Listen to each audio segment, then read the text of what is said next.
Dahulu kala ada sebuah kerajaan yang bernama Kerajaan Jenggala, di mana kerajaan tersebut dipimpin oleh seorang raja yang bernama Raden Putra. Raja Raden Putra ini memiliki seorang permaisuri yang cantik dan baik hati, dengan seorang selir. Sang raja memiliki suatu kegemaran yaitu memelihara ayam jago, dan karena ayam jago sang raja selalu terawat dengan baik, membuat ayam jagonya ini tidak pernah kalah dalam pertandingan tanding ayam. Suatu hari sang raja mendapatkan kabar gembira yaitu sang permaisuri akhirnya hamil, dan oleh karena hal tersebut, sang raja menjadi semakin perhatian kepada permaisuri ini. Di sisi lain sang selir yang merasa iri dan kurang diperhatikan oleh raja ini pun merencanakan hal busuk, di mana dia kemudian bekerja sama dengan seorang tabib istana untuk menghasut sang raja agar membenci permaisuri, di mana rencana mereka adalah, si tabib membuatkan sebuah racun dengan penawarnya untuk sang selir. Di sini selir tersebut meminum racun itu dan akhirnya jatuh sakit, dan dalam kondisi sakit inilah, selir dan tabib itu menghasut sang raja dengan mengatakan bahwa permaisuri ingin meracuni sang selir. Di sini sang raja pun terhasut dan terbawa amarah yang membuat dia kemudian langsung memerintahkan patihnya untuk membawa permaisuri ke tengah hutan untuk dihabisi. Setelah rencananya berhasil, sang selir pun langsung meminum obat penawar yang membuat tubuhnya sembuh seketika. Setelah itu dia pun memberikan imbalan kepada tabib istana itu.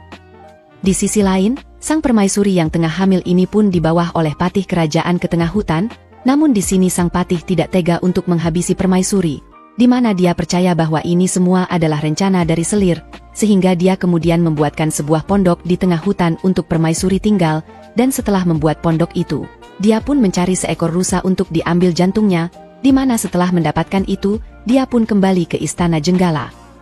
Di sini sang patih pun mengatakan bahwa jantung yang dia bawa itu adalah jantung permaisuri, dan sang raja pun percaya kepada patihnya itu. Seiring berjalannya waktu, permaisuri yang tinggal di tengah hutan ini pun melahirkan seorang anak laki-laki yang diberi nama Cindelaras. Cindelaras ini pun tumbuh menjadi seorang yang baik dan pintar, serta sering membantu ibunya. Suatu hari ketika Cindelaras ini sedang membantu ibunya mencari kayu bakar di hutan, tiba-tiba ada seekor elang yang sedang membawa sebutir telur terbang melintas di hutan itu. Telur yang dicengkramnya itu lepas dan terjatuh di dekat tempat Cindelaras mencari kayu bakar, dan di sini Cindelaras pun segera mengambil telur itu, serta membawa telur itu pulang untuk dirawat. Seiring berjalannya waktu, telur itu pun menetas menjadi seekor anak ayam, dan ketika melihat itu, Cindelaras pun sangat senang dan terus merawatnya hingga anak ayam itu tumbuh menjadi seekor ayam jago yang kuat, hingga suatu hari ketika Cindelaras ini ingin memandikan ayamnya itu. Tiba-tiba saja ayam jagonya ini berbicara dan mengatakan bahwa Cindelaras adalah anak dari Raden Putra, dan ketika mendengar hal itu, Cindelaras pun terkejut, dan dia kemudian menanyakan kepada ibunya tentang siapa Raden Putra itu. Di sini ibunya akhirnya menceritakan apa yang sebenarnya terjadi, dan ketika mendengar itu, Cindelaras ini pun emosi dan ingin balas dendam, namun di sini ibunya kemudian menasehatinya untuk tidak balas dendam, dan memintanya untuk menjadi anak yang tabah dalam menerima segala cobaan ini. Di sini Cindelaras pun menuruti perkataan ibunya itu, namun dia meminta izin untuk ke istana, karena ingin menemui ayahnya itu, di mana awalnya ibunya sempat ragu, namun pada akhirnya dia pun mengizinkan Cindelaras ini ke sana. Setelah itu berangkatlah Cindelaras ke kerajaan Jenggala bersama dengan ayam saktinya itu, dan di tengah perjalanan, Cindelaras kemudian melihat sebuah keramaian yang tengah menyaksikan pertarungan ayam jago. Cindelaras pun mendekat dan menontonnya juga, dan tiba-tiba ada seorang pemuda asing yang menantang ayam jago Cindelaras untuk bertarung.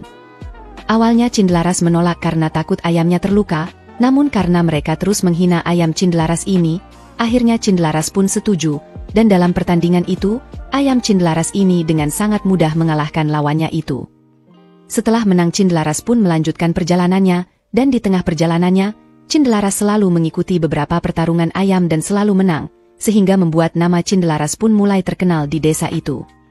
Kabar tentang Cindelaras ini pun sampai ke Raja Raden Putra, sehingga dia memerintahkan prajuritnya untuk membawa Cindelaras ke istana dengan tujuan untuk mengadu ayamnya dengan ayam kerajaan, dan singkat cerita, akhirnya Cindelaras pun sampai ke kerajaan Jenggala.